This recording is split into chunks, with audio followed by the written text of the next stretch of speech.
Hello అందరికీ, నేను మీ అనురాధ. ఈ రోజటి మన ఛానల్లో రెసిపీ వచ్చేసి ఇడ్లీ పిండి కానీ దోశ పిండి కానీ ఇంట్లో లేనప్పుడు అప్పటికప్పుడే ఈ విధంగా బన్ దోశ రెసిపీని చేసి పెట్టండి, చాలా ఇష్టంగా తింటారు. నా ఛానల్ని ఇంకా ఎవరైనా సబ్స్క్రైబ్ చేసుకొని వాళ్ళు ఉంటే సబ్స్క్రైబ్ చేసుకోండి. ఒక గిన్నెని తీసుకొని అందులోకి 1 కప్పు వరకు జొన్న పిండిని యాడ్ చేసుకోవాలి. ఇది మిల్లులో పట్టించిన పిండి, మీరు ప్యాకెట్ పిండిని కూడా తీసుకోవచ్చు. అదే కప్పుతో 1/2 కప్పు వరకు అటుకుల్ని తీసుకుంటున్నాను. ఇవి కొంచెం మందంగా ఉన్న అటుకులే.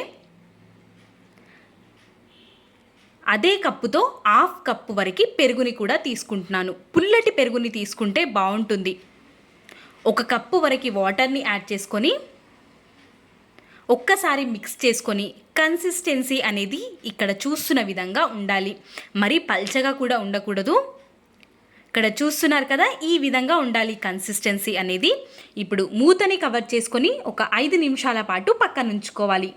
అటుకులు వాటర్ని పీల్చుకొని కొంచెం మెత్తబడతాయి. 5 నిమిషాల తర్వాత తెరిచి చూస్తే మనకి పిండి అనేది కొంచెం గట్టిగా అయిపోయి ఉంటుంది.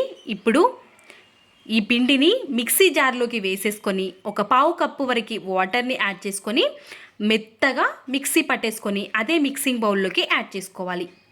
ఇప్పుడు ఈ పిండిని పక్క నుంచి ఇప్పుడు ఒక చిన్న మిక్సీ జార్ని తీసేసుకొని ఇందులోకి 2 రెబ్బల వెల్లుల్లి, 1 ఇంచు అల్లం ముక్కని తీసుకోవాలి.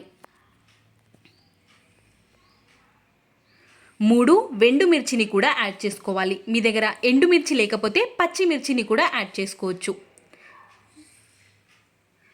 వీటిని మిక్సీ పట్టేసుకొని పక్కన ఉంచుకోవాలి. ఇప్పుడు పిండి గిన్నెని తీసేసుకొని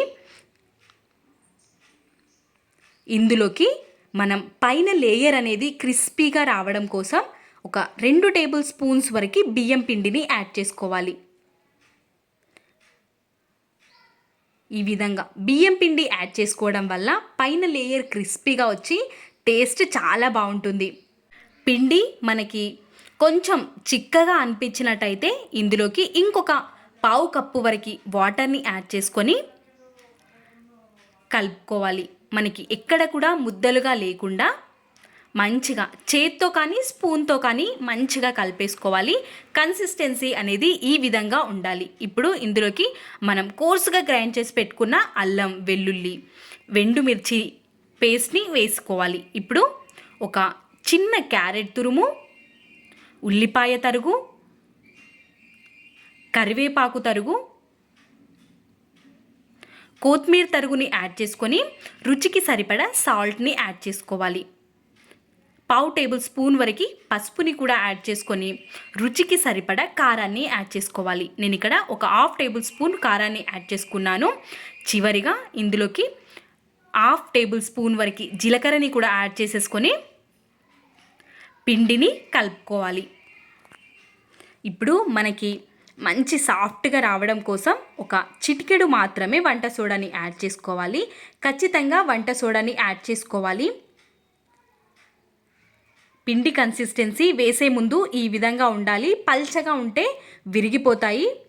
ఇప్పుడు చిన్న మనం పోపు పెట్టుకునే గిన్నె ఉంటుంది కదా, ఆ గిన్నెని తీసేసుకొని ఒక 2 టేబుల్ స్పూన్స్ వరకు ఆయిల్ని యాడ్ చేసేసుకొని ఆ గిన్నె మొత్తాన్ని ఆయిల్ని అప్లై చేసుకోవాలి. ఇప్పుడు ఇందులోకి మనం తరిగి పెట్టుకున్న క్యారెట్ తురుముని, కొంచెం ఆనియన్ తరుగుని, కొత్తిమీరని యాడ్ చేసి ఇప్పుడు మనం 2 గరిటెల వరకు పిండిని యాడ్ చేసుకోవాలి.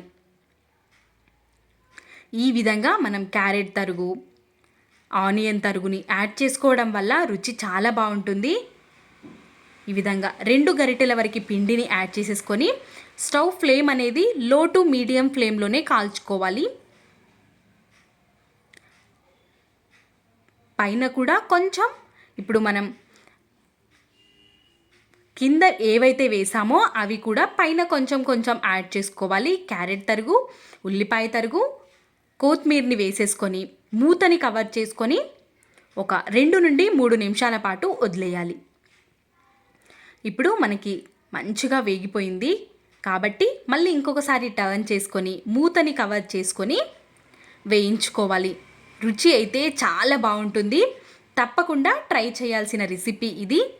మూతని కవర్ చేసుకొని ఇంకొక నిమిషం పాటు వదిలేస్తే మనకి బన్ దోశ అనేది ప్రిపేర్ అయిపోతుంది. చూసారా ఎంత ఈజీగా చేసుకోవచ్చో. తప్పకుండా ట్రై చేయండి. ఇప్పుడు ఇంకో దాన్ని ఎలా వేయాలో చూసేద్దాం. అదే గిన్నెలోకి ఇంకొకసారి ఒక 2 టేబుల్ స్పూన్స్ వరకు ఆయిల్ని యాడ్ చేసేసుకొని ఆనియన్, క్యారెట్ తురుము, కొత్తిమీరని వేసేసి 2 గరిటెల వరకు పిండిని కూడా యాడ్ చేసి పైన క్యారెట్ తరుగు, ఆనియన్ తరుగు, కొత్తిమీరని యాడ్ చేసి వేయించేసుకోవడమే. చాలా ఈజీగా అయిపోతుంది. అదేవిధంగా అన్నిటినీ చేసేసుకోవాలి. వేడి వేడిగా ఉన్నప్పుడు సర్వింగ్ ప్లేట్లోకి సర్వ్ చేసుకొని టమాటో చట్నీతో కానీ రైతాతో కానీ తీసుకుంటే చాలా చాలా బాగుంటుంది. స్నాక్గా కానీ బ్రేక్ఫాస్ట్గా కానీ ఏ విధంగా తీసుకున్నా సూపర్గా ఉంటుంది. పిల్లల నుంచి పెద్దవాళ్ళ వరకు ఎవరైనా సరే ఇష్టంగా తింటారు. అంత ప్లఫీగా టేస్టీగా చాలా బాగుంటుంది. తప్పకుండా ట్రై చేయండి. ఈ హెల్తీ రెసిపీ మీకు నచ్చినట్టయితే లైక్, షేర్, సబ్స్క్రైబ్ చేసుకోవడం అస్సలు మర్చిపోవద్దు. ఇలాంటి మరెన్నో రెసిపీస్ మన డిస్క్రిప్షన్లో లింక్స్ అన్ని మెన్షన్ చేస్తాను. ఒక్కసారి తప్పకుండా విజిట్ చేయండి. Thanks for watching. Bye bye.